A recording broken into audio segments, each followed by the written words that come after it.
12 जून 2025 गुरुवार दोपहर के वक्त इंडिया के सबसे व्यस्त एयरपोर्ट्स में से एक अहमदाबाद में काफी चहल पहल थी, जहां ढेरों लोग विदेश से आते जाते रहते हैं।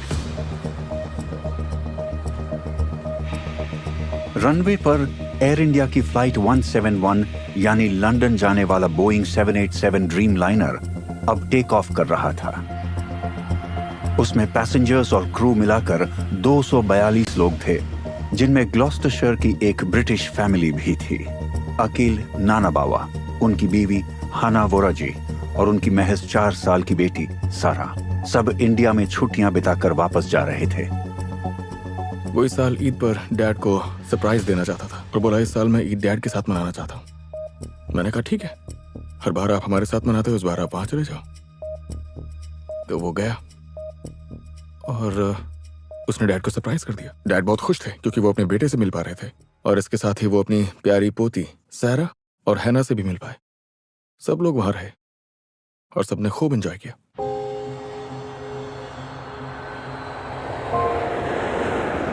इंडिया के टाइम के हिसाब से 1:38 पर प्लेन ने टेक ऑफ किया और सब कुछ नॉर्मल लग रहा था। लेकिन उड़ान भरने के कुछ सेकंड्स बाद प्लेन को ऊंचाई हासिल करने में दिक्कतें आ रही थी और फिर वो प्लेन नीचे गिरने लगा।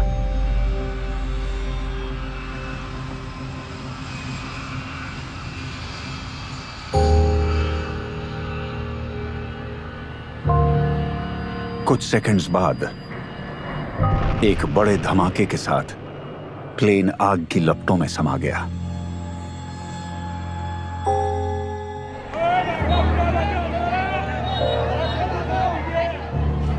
और जब ये हादसा हुआ तब मुझे आवाज भी आई तो मैं भाग के इधर ही आया डायरेक्ट। मैंने लाइफ में ऐसा फर्स्ट टाइम ही देखा है कि ये प्लेन क्रैश हुआ है। बहुत बुरा माहौल था, सब लोग जल गए थे, बहुत बुरी कंडीशन थी। प्लेन एक मेडिकल स्टाफ हॉस्टल से जाकर टकराया जिसमें कई डॉक्टर्स और नर्सेस थे। आसपास रहने वाले ढेर सारे लोग वहां पहुंचे और ढूंढने लगे कि कोई जिंदा हो तो उसे बचा ले।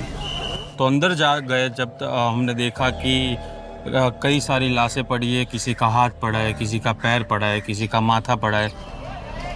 तो उस टाइम तो क्या कि कोई एम्बुलेंस या कुछ वगैरह था ही नहीं, तो हमसे जितना हो सका कि हम एक्टिवा पे बिठा बिठा के उन लोगों को हॉस्पिटल ले गए। दूसरी तरफ इंग्लैंड में पैसेंजर अकील के भाई को यह खबर मिलती है। मैं सहम गया और मैं सीधा अपनी मॉम के घर गया। फिर मैंने अकील को कॉल करने की कोशिश की, उसके फोन में रिंग जा रही थी। फिर हैना को कॉल किया, उसके फोन में भी रिंग जा रही थी। फिर मैं वापस मॉम के पास पहुंच गया। मैंने कहा मॉम, वो बस नींद से उठी थी। मैंने उन्हें बताया मॉम, एक क्रैश हुआ है अहमदाबाद में और अकील भाई, हैना और सारा भी उस प्लेन में थे। उन्हें यकीन नहीं हो रहा था। उन्होंने कहा नहीं, मेरा बेटा आ जाएगा, वो आ जाएगा, वो आज ही घर पहुंच जाएगा। जहन में बार बार उनकी तस्वीर आती रहती है, तकलीफ होती है।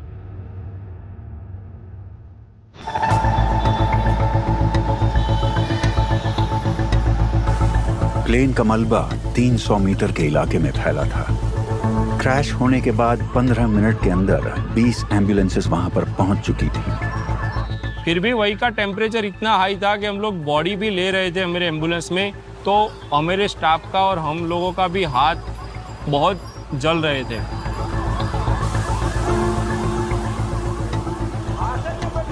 मुझे मेरे चीफ सिक्योरिटी ऑफिसर ने कॉल किया और कहा सर, यहाँ प्लेन क्रैश हुआ है।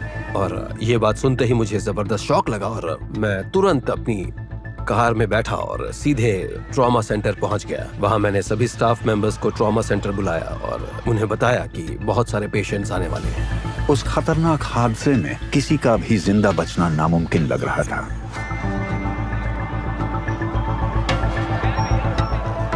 इसी बीच एक पर्सन था जो बिल्डिंग के आसपास ही घूम रहा था, जो फायर जहाँ पे आग लगी हुई थी।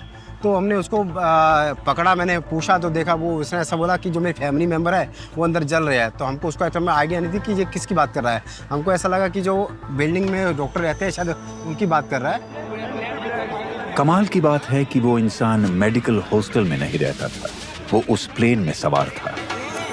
एक ब्रिटिश नागरिक विश्वास कुमार रमेश अकेले पैसेंजर थे जो उस क्रैश में बच गए।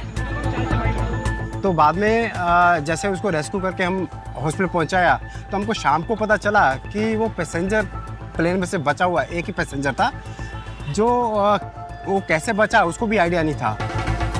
हॉस्पिटल में जाकर उसने जिंदा बचने की हैरत अंगेज कहानी बताई। उसने कहा कि प्लेन की टक्कर के बाद जब उसने आंखें खोली तब उसे एहसास हुआ कि वो जिंदा था। उसने सीट बेल्ट खोला और प्लेन की टूटी दीवार में बनी जगह से बाहर आ गया।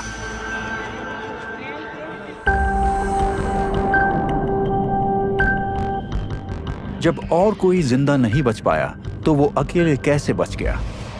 क्या उसकी सीट 11A की वजह से? सीट 11A पर बैठा पैसेंजर बेहद खुशकिस्मत था। आज तक किसी घटना से साबित नहीं हुआ कि कोई एक सीट दूसरी से सेफ हो। वैसे जिस तरह क्रैश हुआ ये उस पर निर्भर करता है। तो हाँ, वो बहुत लकी है, पर सीट 11A में कोई खासियत नहीं है। बस इस मामले में जिस तरह वो प्लेन टकराया और जैसे वो गिरा उससे कुछ ऐसा हुआ होगा कि वो आदमी बच गया। किसी भी प्लेन क्रैश में सिर्फ एक इंसान का जिंदा बचना बेहद अनोखी बात है। ज्यादातर मामलों में या तो सब बचते हैं या फिर क्रैश इतना जबरदस्त होता है कि कोई जिंदा नहीं बच पाता। लेकिन जिंदा बचने के बावजूद रमेश गम में डूबे हुए थे, क्योंकि उनके भाई जो उनसे कुछ सीट ही दूर बैठे थे वो बाकी के 241 पैसेंजर्स की तरह ही इस भयानक हादसे में मारे गए थे।